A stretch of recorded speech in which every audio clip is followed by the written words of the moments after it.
Caros jovens, é um prazer poder estar com vocês e ministrar essa aula a vocês. Me chamo Leonel Fernandes, sou um coordenador aqui em Curitiba.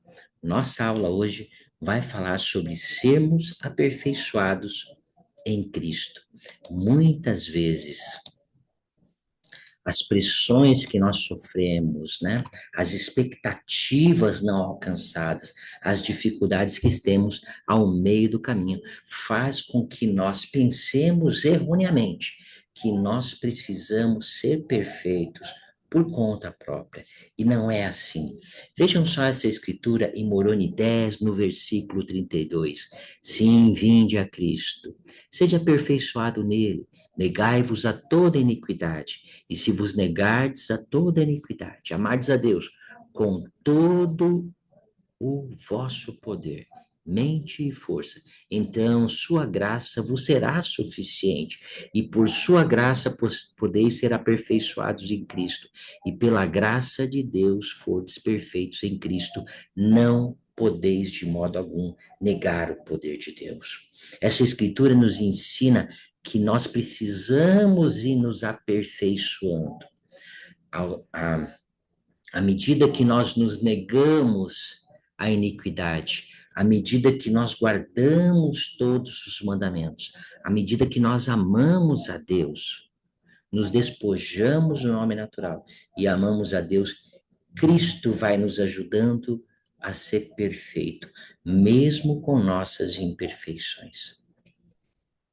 E é isso que nesta aula hoje nós vamos tratar hoje, né? Como nós podemos nos cobrar adequadamente e não nos cobrar demais. Isso pode ser muito maléfico para cada um de nós. Pensem só nisso. Não tenho certeza se algum dia serei bom o suficiente. Muitos de nós talvez já pensemos a respeito disso. Não sou tão boa nisso quanto ele é. Nem sei por que tento fazer tantas vezes a mesma coisa, se nem consigo, se nem vou chegar aos pés dele e tantas outras coisas. Sinto que preciso fingir que sou mais feliz e estou melhor do que realmente estou. Essas são algumas das maneiras que podemos pensar. Esta aula tem o propósito de nos ajudar a contar com Cristo em todas as nossas situações, mesmo em nosso perfeccionismo, que não é perfeito. Vamos contar uma história de alguns que talvez passaram pelas mesmas coisas. Um destes personagens, um desses profetas que nós temos nas Escrituras, foi Moisés. Outro, Enoque. Nós vamos falar sobre Enoque, mas temos tantos outros exemplos que podemos usar. Aqui em Moisés 6, no versículo 43, era um pouquinho antes, perdão. Aqui em Moisés 6, no versículo 27. E ele ouviu a voz do céu dizendo: Enoque, meu filho, profetiza a este povo e diz-lhes: arrependei-vos, pois assim diz o Senhor: estou irado com este povo, e minha ardente ira está acesa com eles, porque o coração deles endureceu, e seus ouvidos estão ensurdecidos, e seus olhos não conseguem enxergar de longe. E por estas muitas gerações, desde o dia em que os criei, tem ele se desviado e me negado, e buscado seus próprios conselhos nas trevas, e em suas próprias abominações planejam homicídios e não guardam os mandamentos que dei a seu pai Adão. Portanto, eles juraram falsamente e, por seus próprios juramentos, trouxeram sobre si um inferno e trouxeram a morte sobre si. E o inferno preparei eu para eles, caso não se arrependam. Este é um decreto que promulguei no princípio do mundo, de minha própria boca, desde a fundação do mundo e pela boca de meus servos, teus pais, decretei-os, tal como será promulgado no mundo até os confins. E tendo ouvido estas palavras, Enoque prostrou-se ante o Senhor e falou perante o Senhor, dizendo: por que é que encontrei graça aos teus olhos? Sou apenas um menino. Era assim que eles se consideravam. Muitas vezes, diante das situações grandes que nós temos que fazer, podemos nos considerar assim como Enoque. Não só os desafios que Deus nos dá, mas os desafios que temos que fazer, as coisas que precisamos fazer. Tá? Ele continua dizendo: pois sou lento no falar. Ele diz: olha, eu sou muito ruim, eu não consigo nem me expressar normalmente. Por que razão sou teu servo? Sou lento no falar, me considero uma criança. E o Senhor disse a Enoque: vai e faz o que ordenei, e homem algum te ferirá. Abre a tua boca, e encher-se-á e dar-lhe-ei palavras, pois toda a carne está diante de minhas mãos, e farei o que me parecer adequado. E aí ele foi para o meio do povo, ele seguiu a orientação do Senhor, ele viu que com o Senhor ele não era lento em falar, ele viu que ele não era uma criança, e olha só o que ele decidiu fazer. Por isso ele conseguiu o seu objetivo. Sabemos que o Senhor queria edificar uma cidade e que aquilo que Enoque fez naquele tempo se tornou Sião e Sião foi transladada, né?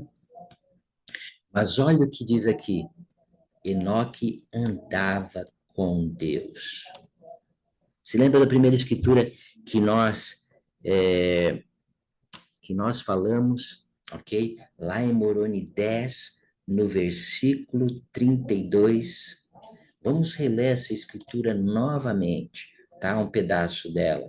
E diz o seguinte: sim, vinde a Cristo, sede aperfeiçoados nele. E foi isso que Enoque fez. Ele foi a Cristo e ele andava com Cristo, andava seguindo os seus ensinamentos, se humilhava, guardava os seus mandamentos e todas as outras coisas, né? Então pense nessa primeira pergunta. Essa vai ser a primeira pergunta, tá? O que Moroni nos ensina sobre o que o Senhor espera de cada um de nós, ok? Nós lemos a história de Enoque, tá? E já vamos ler uma outra história. E essa escritura, o que Moroni nos ensinou, tá? Sobre o que o Senhor espera sobre cada um de nós. Agora vamos ler uma outra história muito interessante também, tá bom? É do Elder Vern S. Stanfield. E ele diz o seguinte: meus pais se preocupavam com o clima, com a saúde dos animais, com as plantações e com muitas outras coisas sobre quais tinham pouco controle, tá? Ele é um homem que morava numa fazenda, ok? E ele continua dizendo: nossa família esperava por meses o trabalho árduo fossem recompensados com uma colheita abundante e orávamos por isso. À medida que fui crescendo, passei a entender ainda mais como aquelas coisas eram importantes. Orar, plantar, esperar. Nosso sustento dependia da colheita. Meu pai me ensinou sobre o equipamento que usávamos para colher grãos. Eu observava enquanto ele movia o maquinário no campo. Cortava uma pequena faixa de grãos e depois verificava atrás da colheitadeira para garantir que o máximo de grãos possível caísse no tanque de retenção e não fosse jogado fora com a palha. Ele repetia esse processo várias vezes, ajustando a máquina a cada intervalo. Eu corria ao lado, apalpava a palha com ele e fingia que sabia o que eu estava fazendo. Certa vez, depois de meu pai ter ficado satisfeito com os ajustes da máquina, ainda assim encontrei alguns grãos em meio à palha no chão e o mostrei a ele com um olhar crítico. Nunca me esquecerei do que meu pai disse. Está bom o suficiente. E é o melhor que a máquina pode fazer. Não muito satisfeito com a explicação, ponderei sobre as imperfeições daquela colheita. Pouco tempo depois, quando as noites passaram a ficar mais frias, observei milhares de cisnes, gansos e patos migrarem para os campos, a fim de se alimentar em sua longa jornada rumo ao sul. Eles comeram os grãos que sobraram de nossa colheita imperfeita. Assim, Deus tornou perfeita aquela colheita. E nenhum grão foi perdido. Muitas vezes a obsessão com a perfeição é uma tentação em nosso mundo e até dentro de nossa cultura na igreja.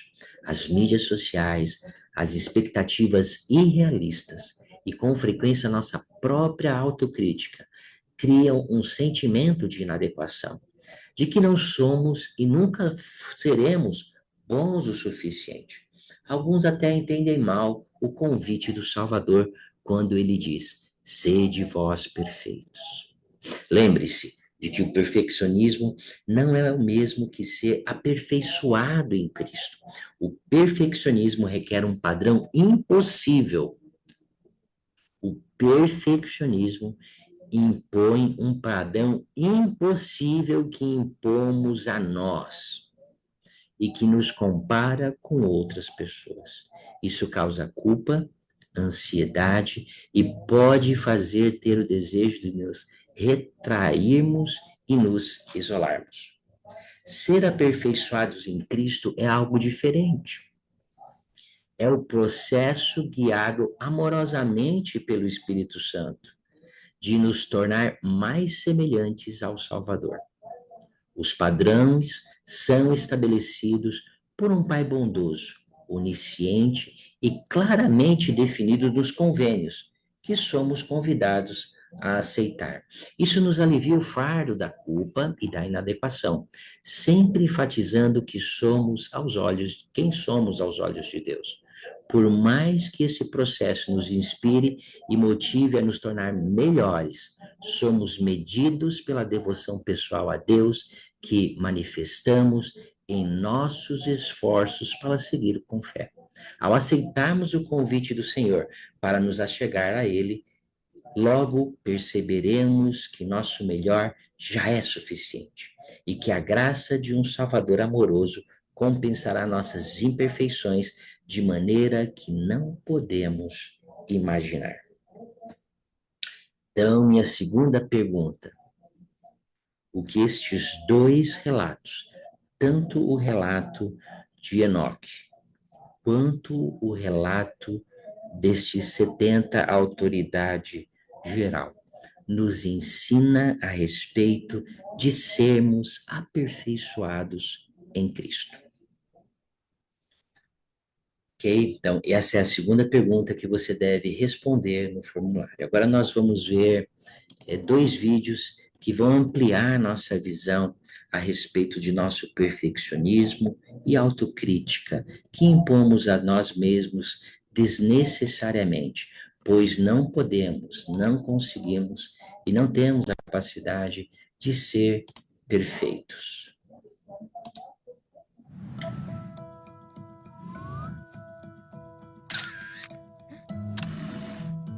O bullying é implacável, nunca tem fim.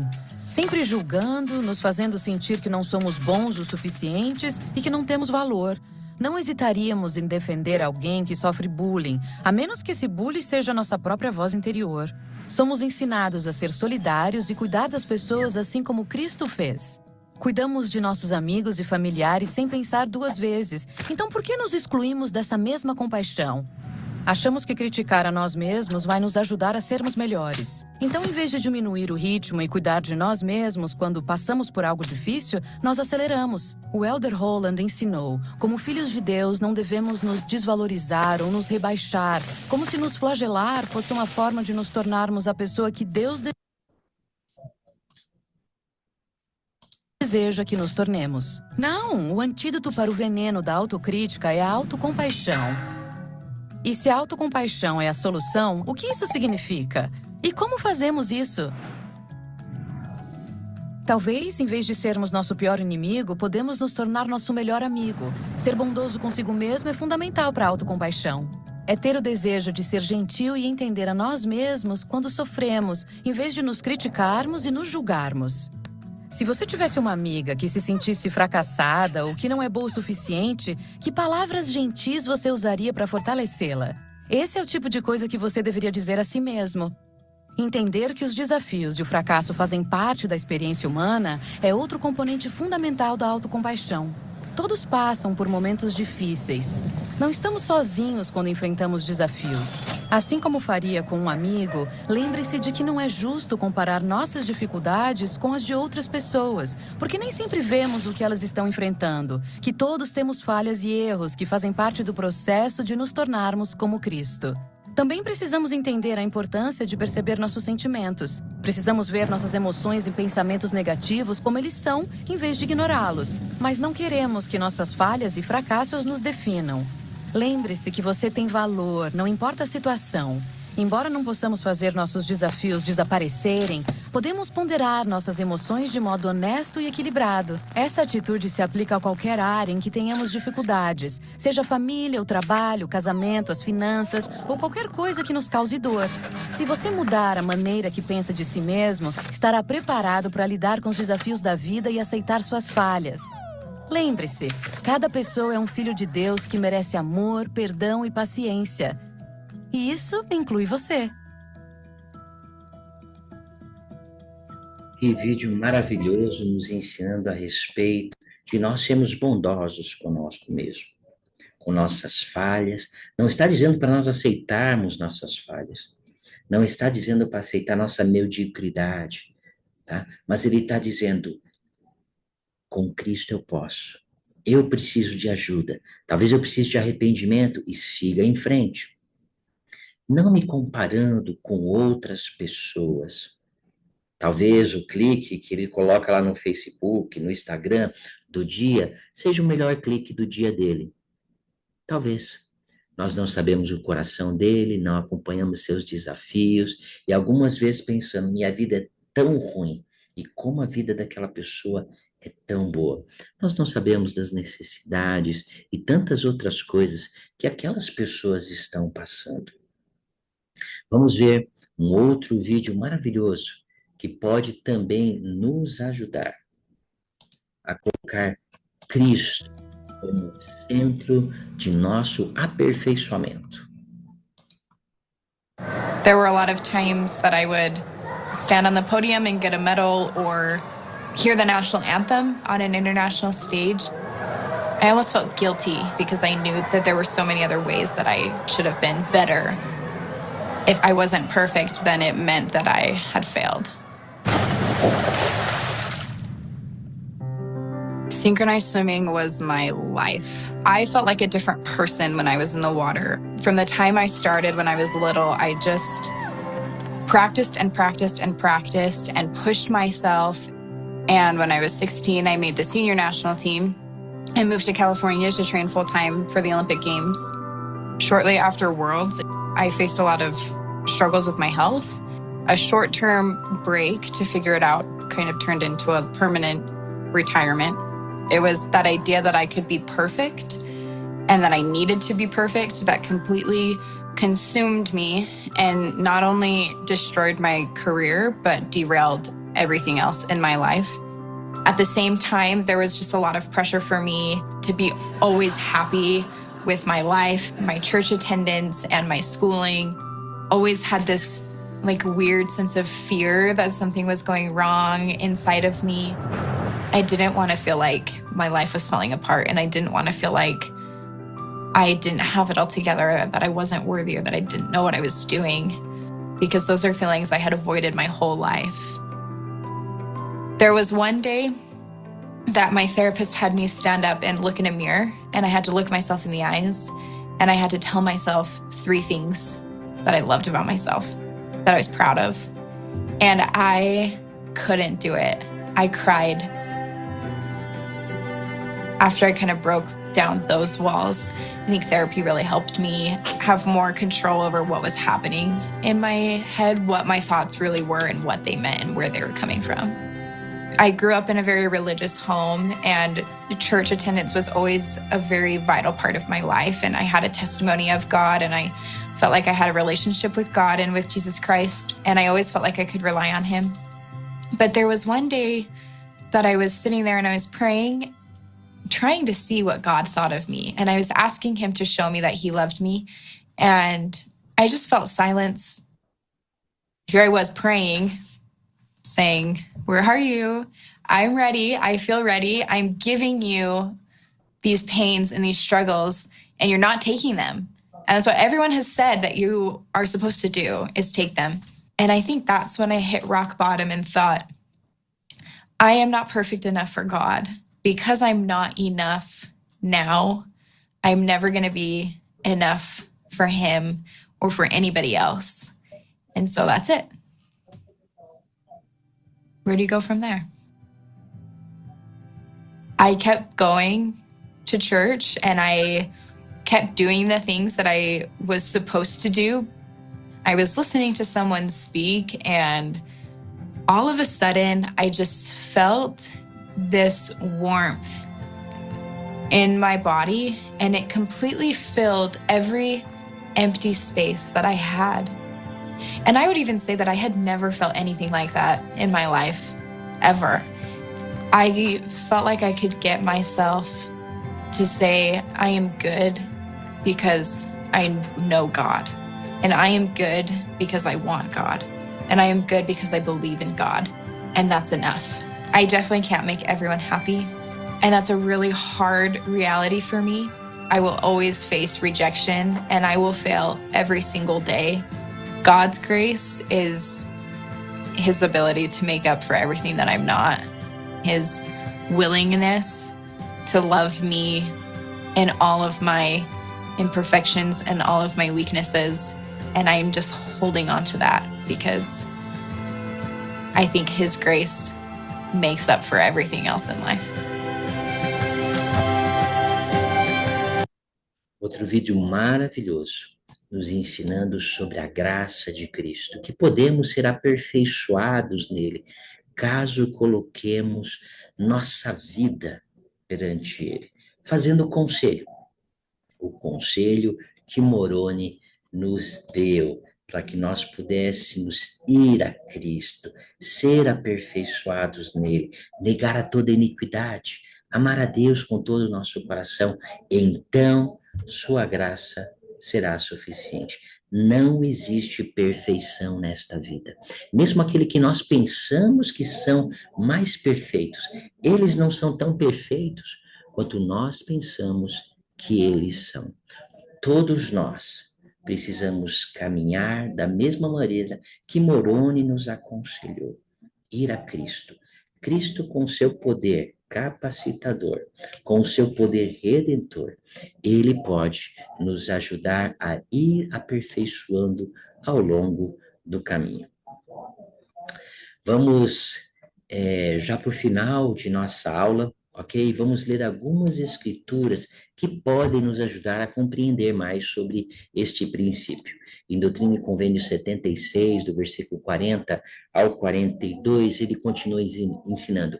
E este é o Evangelho, as alegres novas, que a voz do céu vos testificou.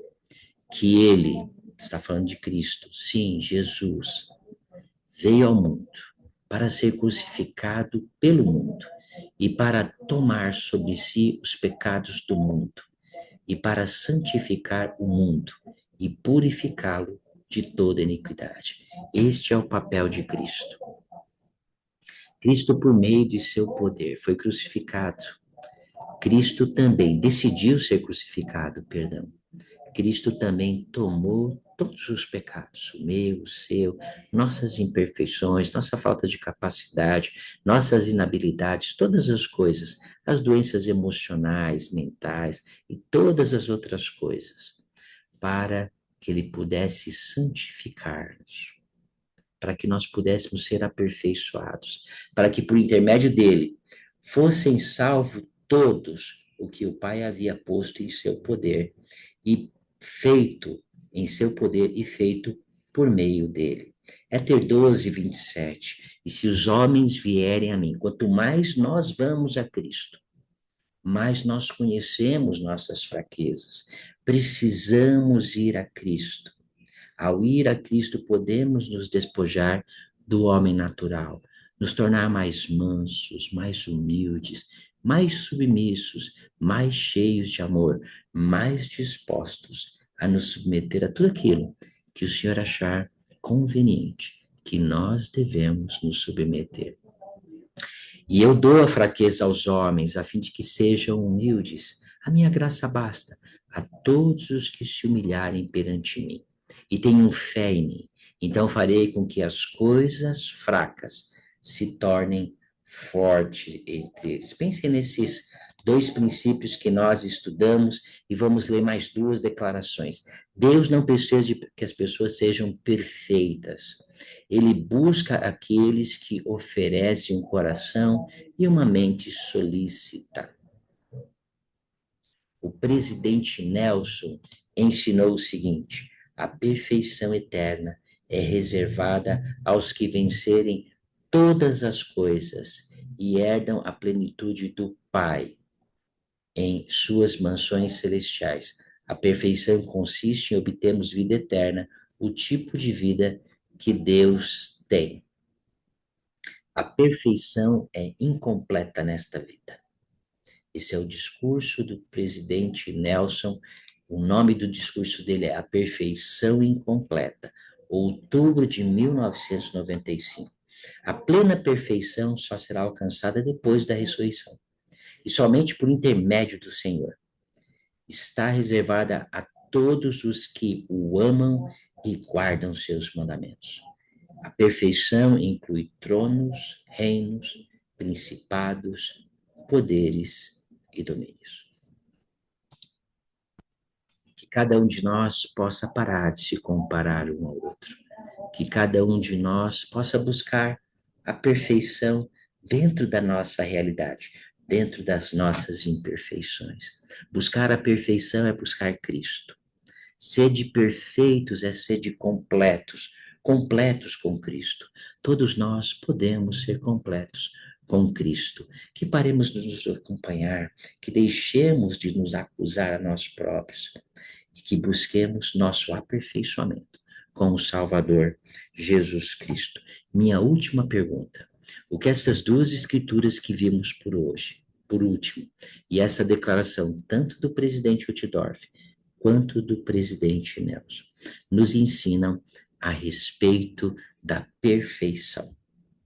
Amo o evangelho do Salvador Jesus Cristo. Como eu sou grato por termos profetas e apóstolos que nos ensinam o significado correto daquilo que o Senhor espera de nós. É claro que o Senhor espera perfeição, com certeza.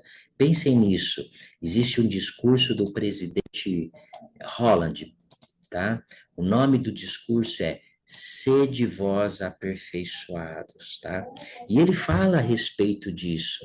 Ele fala que nós não devemos nos desvalorizar, nós não devemos nos rebaixar, tá? Nós, como se flagelasse, como se nos flagelar fosse uma forma de nos tornarmos a pessoa que Deus deseja. Aqui na mortalidade, a perfeição ainda está pendente. Apesar das minhas imperfeições, pelo menos Deus é perfeito. Que pelo menos Ele, por exemplo, consegue amar seus inimigos. Porque frequentemente, devido ao homem e à mulher natural em nós, vocês e eu, às vezes, somos este inimigo.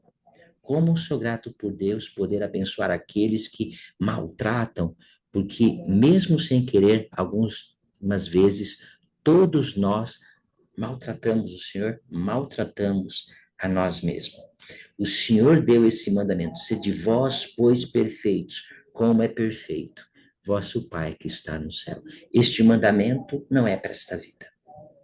Este mandamento para esta vida é que nós possamos nos tornar aperfeiçoados em Cristo, completos em Cristo.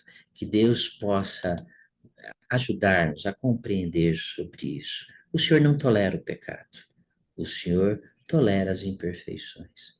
Podemos ser dignos e buscar nosso autoaperfeiçoamento em Cristo, guardando os seus mandamentos, amando a Deus de todo o coração. E a graça dele vai nos complementar em tudo aquilo que falta para que eu e você, nesta vida, possamos nos tornar perfeitos. No sagrado nome do Salvador Jesus Cristo. Amém.